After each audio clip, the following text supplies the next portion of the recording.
Self-advocacy is important to me because growing up with autism and not knowing it till seventh grade, actually, it's so important to know why you're looked at differently when people know about your disability, or if they don't know, but they can tell that you're different. So that you don't have to change yourself, but you can explain to them why you're like this way and why society as a whole should know it's okay to be different.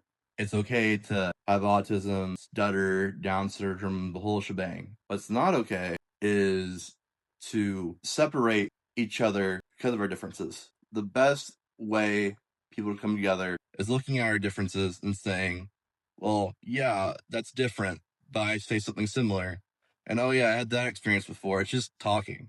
And that's what advocacy is about. Throughout high school, going to a school for kids with learning and social disabilities, we knew we were disabled, but it wasn't a big focus. I didn't really get into advocacy and knowing more about autism in general till I would say my early 20s. And that's when I kind of knew it's like, okay, there's different levels, the spectrum, there's whole sorts of different things of autism, physical, intellectually. And that made it a whole lot more interesting and also led to me learning about all sorts of other disabilities. It's important to know that people with disabilities can advocate for themselves because a lot of people don't know the rights they have.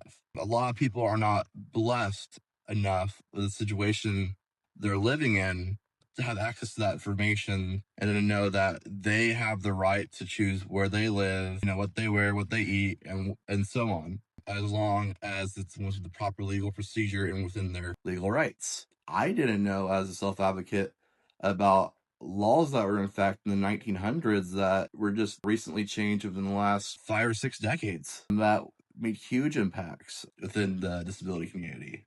Knowing what I know now, it's like, why isn't this major information? Why isn't there more documentaries, more books in school about it?